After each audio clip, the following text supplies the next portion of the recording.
Good morning. তো আজ হলো বুধবার, এখন বাজে সকাল 7:45। তো আগেই বলি, তোমরা সবাই কেমন আছো? নিশ্চয়ই ভালো আছো, আর আমিও ভালো আছি এবং কি আমরাও ভালো আছি। তো আমি উঠেছি তোমার 7টার দিকে। উঠে আমি মুখ ধুয়েছি, চা খেয়েছি, এখনও রান্নার দিকে যাইনি। এই মাছটা জানো তো আমি কালকে কিনে রেখেছিলাম। কাল মানে ওই 10:30 10:30টার দিকে এসেছিলো, তখন তো আমার রান্না হয়ে যায়। তো কালকে আর এই মাছ রেখে দিয়েছিলাম, বললাম আজকেই করব। তো আজ আমি আগে এখন মাছটা কেটে নিচ্ছি। এখন আমি নাইটি চেঞ্জ করে রান্নার দিকে যাইনি, তা আগে কাটা হবে, তারপর আমি রান্নাঘরে ঢুকবো।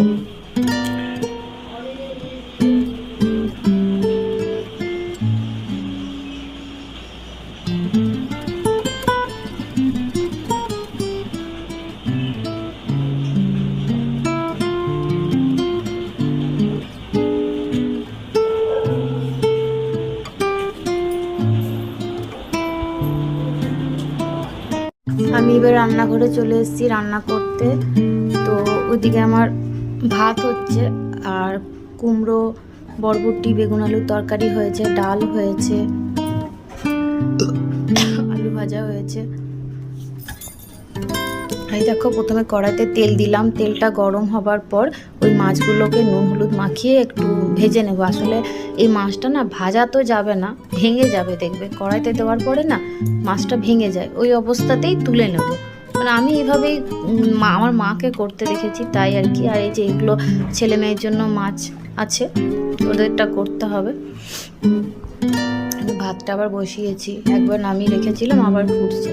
তো মাছগুলো তুলে নেওয়ার পর আবার তেল দিলাম কড়াইতে কিছুটা, তারপর তেজপাতা, দুটো কাঁচা লঙ্কা দিয়ে আর পেঁয়াজ কুচি দিয়ে ভালো করে পেঁয়াজটাকে ভাজবো।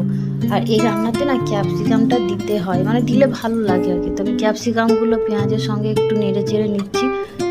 এগুলোতে বেশি ভাজতে হয় না, একটুতেই নরম হয়ে সেদ্ধ হয়ে যায়।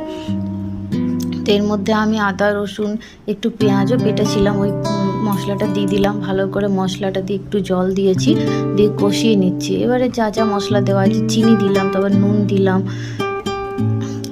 হলুদ দিলাম, একটু চিকেন মশলা দিলাম, একটু কাশ্মীরি লঙ্কা, একটু জিরে, একটু ধনে, একটু এগুলো সমস্ত কিছু দিয়ে ভালো করে মশলাটাকে কষতে হবে, যাতে মশলাটা তেল ছেড়ে যায়। ততক্ষণ পর্যন্ত কষবো ভালো করে। কষে নিচ্ছি ভালো করে। এবারে এই মশলা কষানোর মধ্যে এই মাছগুলোকে এই যে জল দিয়ে দিয়ে কষে নিচ্ছি, আর এই মশলার মধ্যে মাছগুলোকে দিয়ে ভালো করে আবার নাড়তে হবে। তোমার যতক্ষণ না মাছের পুরো জলটা শুকিয়ে যাচ্ছে, একদম পুরো রান্নাটা না শুকনো শুকনো হবে। মানে এই মাছ থেকে খুব জল বের হয়, তোমার জলটা আস্তে আস্তে মরে যাবে, আর এদিকে রান্নাটাও হয়ে যাবে। যখন দেখবে মাছের থেকে আর জল নেই, কিছু শুকনো হয়ে গেছে, জানবে রান্নাটা তোমার হয়ে গেছে। ভালো করে কষাচ্ছি আমি, ফুটছে, দেখো জল আছে এখনো কিছুটা। এটা কড়াইতে পুরো লেগে লেগে যাবে, তখন নামিয়ে দিতে হবে। আমার এখানে রান্না হয়ে গেছে, এই দেখো ফাইনাল লুক লোটে মাছের। আর এই যে এবারে এই রান্নাটা হবে, এই মাছটা হবে। আমার এখানে তরকারিগুলো রান্না হয়ে গেছে, আর টিফিনের জন্য আমি একটু চাও বানাচ্ছি, আর ওদিকে ভাতটা হলেই। সকাল থেকে তোমাদের সামনে আসা হয়নি, এখন বেজে গেছে 12টা 40, অনেক বেলা হয়ে গেছে। আমার সমস্ত কাজকর্ম কমপ্লিট হয়ে গেছে। এই যে আমি চান করে একটু বসলাম, তাহলে একটু বসি, তারপর মায়ের বাড়ি যাব, ওখানে ছেলেকে দিয়ে এসেছি। সকালে তো দেখালাম তোমাদেরকে যে লোটে মাছ কাটলাম। সেই মাছটা জানো তো কালকে দৌড়ে এসেছিলো, কিনে রেখে দিয়েছিলাম। এরকম পছন্দসই মাছ তো সবসময় পাওয়া যায় না। তা ভাবলাম যে ঠিক আছে, যখন দৌড়ে এসছে আজ নাইবার রান্না করলাম। আসলে কাল যখন এসেছিলো তখন আমার রান্না হয়ে গেছিলো, ওই তোমার 10টা হবে। তা আমি তো কিনে তাহলে রেখে দিই কালকের জন্য, কালকে রান্না করব। তুই মাছটা ফ্রিজে রাখা ছিল, ওটা বের করে আগে ঘুম থেকে উঠেই আগে ওটা কাটলাম, কেটে রান্না করলাম। আর রান্না বলতে আজকে লোটে মাছ হয়েছে, এমনি বড় মাছও হয়েছে। কারণ ছেলে মেয়েগুলো তো খেতে পারবে না, লোটে মাছটা একটু কাটা হয়। আর মেয়েকে যদিও একটু বেছে বেছে দিলাম, কিন্তু ছেলে তো একদমই খাবে না। ও খাওয়ার কোনো ঠিকই নেই জানো তো। মানে মাঝে মধ্যে খাই, হয়তো 3-4 দিন খেলো মোটামুটি একটু খাবার, তাও ভুলিয়ে ভুলিয়ে ফোন দেখিয়ে এসে অনেক রকম কায়দা করে। আবার হয়তো মাঝখানে একদম মুখ বন্ধ, বন্ধ তো বন্ধ, শুধু খাবে দুধ। তাও আবার দুধ মানে কী দুধ বলো তো? ও তো ল্যাক্টোগ্রো খায়, সেই দুধ মানে এমনি গরুর দুধও নয়। একটা বিস্কুট খাবে না, একটা ফল মানে কলাটা খায়, এবার কখনো কখনো কলাটাও বন্ধ করে দেয়। এখন দেখছি আমটা একটু পছন্দ করে, তো বেশি তো আবার আম দিলেও ব্যাস পেটের সমস্যা হয়ে যায়। ওর তো মানে এমনিতেই গ্যাস অম্বলের ধাত প্রচুর, ওই ছেলেকে নিয়ে খুব সমস্যা। আজকে জলখাবারের টাইমে স্যারেলাক বানালাম, কিন্তু পুরোটাই ফেলা গেল, এক চামচও খেলো না জানো। বলছে সাদা ভাত খাবো, আর সব সময় বলবে আমি সাদা ভাত খাবো, মানে শুধু ভাত খাবে, ভাতে কোনো ঘি দেওয়া যাবে না, বাটার দেওয়া যাবে না, কোনো আলু না, ডাল না, কিছু না। এবার বলো সাদা ভাত খেলে কি হয়, ওটাতে কি আছে এমন বলো। কালকে সেরকম খাবার নিয়ে বসে আছি, 2:30 3টে বেজে গেল, 2-4 বার মুখে নিয়ে আর খাবো না। কি করব লাস্টে ডিমটা খাই দিলাম। তাও আবার ডিমের কি খাবে জানো, সাদা অংশ, কুসুম খাবে না। আগে খেত, এখন যত বড় হচ্ছে তত দেখছি বায়না, এবার নিজের ইচ্ছে মতন সে করবে, যেটা বলবে খাবো তো খাবো, যেটা না তো না। আর ভুলিয়ে এখন আর কিচ্ছু করানো যায় না, মানে জোর করে তুমি কিছু করাতেই পারবে না, যেটা ওর ইচ্ছে হবে তোমাকে সেটাই করতে হবে, এরকম হয়েছে। জোর করতে গেলেই কাঁদবে, তখন মনে হবে থাক বাবা যা চাইছে তাই দিই, এইরকম অশান্তি। ওকেও আজকে মায়ের বাড়িতে রেখে এসে আমি চান করলাম, দিয়ে আমি ওখানে একটু খেলবে, তাহলে দেখলাম বাবা বাড়িতে আছে যখন দাদুর সাথে একটু খেলা করবে।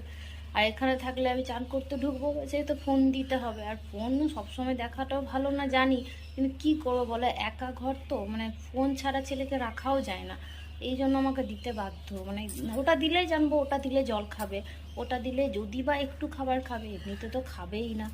এখন একটা বাজে হ্যাবিট হয়ে গেছে জানি, কিন্তু কিছু করার নেই, যাক কীভাবে ছাড়াবো সেই ভাবছি। তো এবারে যাব আমি মায়ের বাড়িতে, ওখানে ছেলে আছে তো, ওকে একটুও না।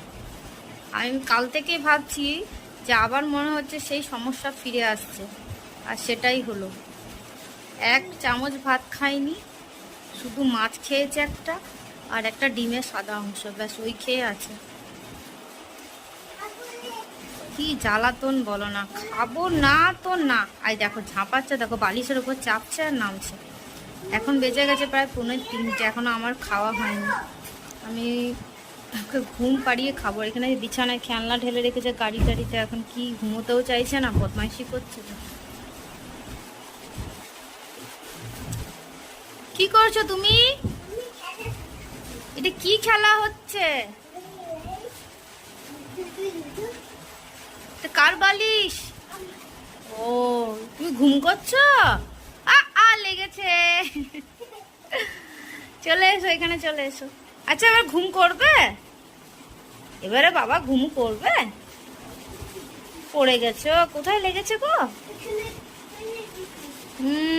দেখি কোথায় লেগেছে দেখি।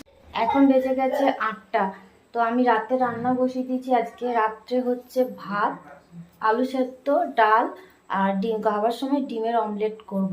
তো ভাত তো আমি জানো একবার ফুটিয়ে বন্ধ করে দিই, সেরকম বন্ধ করে রেখেছি। এবার আমি গ্যাস জ্বালবো, আর এদিকে আমি প্রেশার কুকারে আলু সেদ্ধ হয়ে গেছে, এবার ডাল বসাবো একটু, তাহলে 2টো সিটি দিলে হয়ে যাবে তাড়াতাড়ি। ডাল, ভাত, আলু সেদ্ধ, ডিমের অমলেট আর ডিমের একটু তরকারি রয়েছে, ব্যাস এই হলো আমাদের ডিনার। আর যে ছেলে বদমাইশি করছে প্রচুর, আর গরমও খুব জানো তো। এই যে বৃষ্টি হচ্ছে একবার করে, রোদ দিচ্ছে, এর জন্য গরমটা মানে অন্যরকম, মানে কি ঘাম দিচ্ছে। আবার ফ্যানের হাওয়া থাকলে একটু ভালো লাগছে, আর ফ্যান থেকে সরে গেলেই প্রচুর গরম লাগছে। রান্না করেছিলাম, গরম লাগছে খুব। চলো, এখন বেজে গেছে 11:45, আমাদের সবারই খাওয়া দাওয়া হয়ে গেছে। আগে ছেলেকে খাওয়ানো হলো, ছেলে একটু খেলো, দিনে তো একদমই খাইনি, বললাম তোমাদেরকে। মেয়েকে খাইয়ে দিলাম, ঘুম পেয়েছিল বলে, তারপর মেয়েকে শুয়ে দিয়েছি। আর ছেলে তো এখন ঘুমোবে না, ও তো জানোই 1টা পর্যন্ত, 12:30 1টা তো বাজবেই। ও তো এখন খেলছে, আর যতই রাত বাড়ে ওর খেলার এনার্জি তত আসে, তত মানে খেলতে ওর ভালো লাগে যত রাত হয়। তো বাসন টাসন ধুয়ে নিচ্ছি। আজকে আমি ভিডিওটা এখানেই শেষ করছি, কালকে আবারও দেখা হচ্ছে আমার নতুন একটি ভিডিওতে। তো আমার ভিডিওতে যদি তোমাদের কিছু ভালো লেগে থাকে অবশ্যই সাবস্ক্রাইব করো, লাইক শেয়ার কমেন্ট করতে ভুলো না। তো টাটা, গুড নাইট, সবাই সুস্থ থেকো এবং ভালো থেকো।